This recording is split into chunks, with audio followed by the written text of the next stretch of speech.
Brian Fothery here, your identity theft protection guy, coming back to you, going back over the information that we've been looking at from Comparatech.com, the 30 points about 2019's ID theft information. I want to go, we talked last time through the first 6 points. I want to start with point number 7 today. The overall decline in fraud events is probably likely due to what's called EMV chip credit cards. The EMV stands for Euro, MasterCard, and Visa cards. They've been chipped now. It's helping to do that.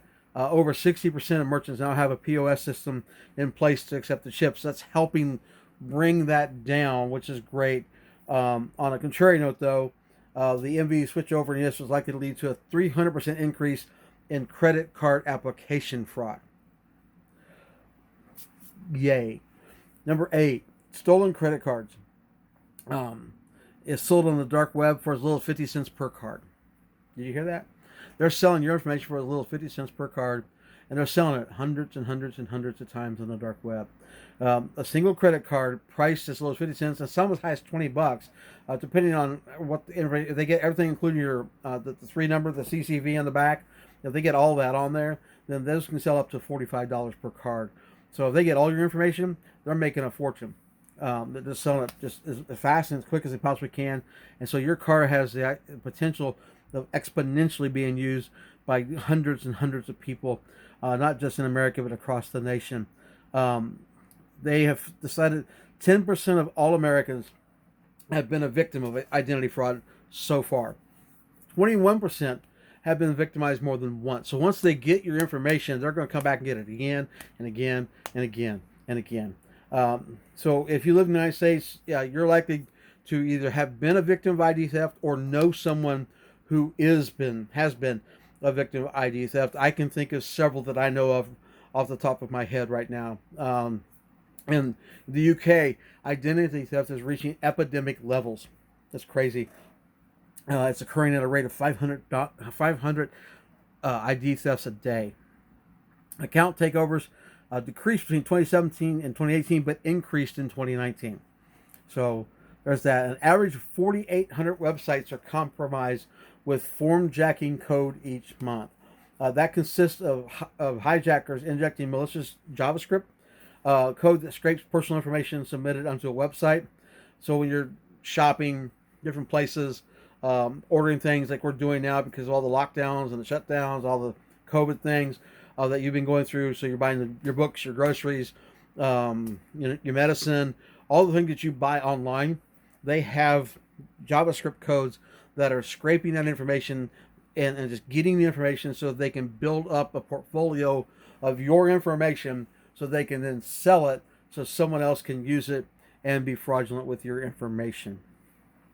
Mobile takeover accounts increased dramatically in 2018 and 2019. They found that there were 679,000 mobile account takeovers versus 380 in 2017 that happened in 2018. That's like double. There's that. So now, if you're young and you're cool and you're smart, you're one of the millennials, and so you're smarter than everybody else, and or you think you got your act together and you got it, you've looked it up, you've Googled it, you've searched it. Let me tell you this: millennials accounted for 43% of U.S. identity fraud reports in 2019. There were over 650,000 fraud reports in 2019. 87% of those included consumer age data. Over 280,000 reports were related to accounts owned by millennials.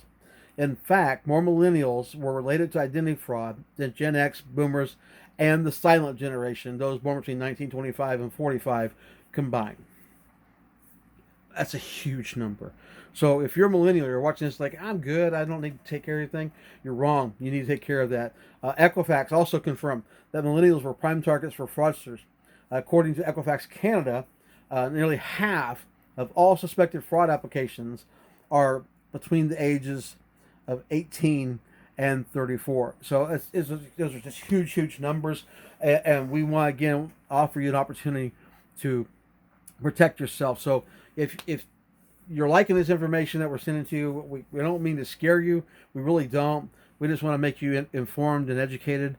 And so then once we give you the education, we want to tell you all hope is not lost. There's not a huge problem in that regard, because you can get yourself taken care of and protected. Again, you can't keep them from getting your information, but you can keep them from ruining your life. If you're interested in finding out more information about how to keep them from ruining your life in spite of them having your information, let us know. Put more info in the comment section. Get a hold of us privately, private messages, and we will get back with you right away with some information for you to review at your own convenience. Thanks, and have a great night. Talk to you soon. Bye.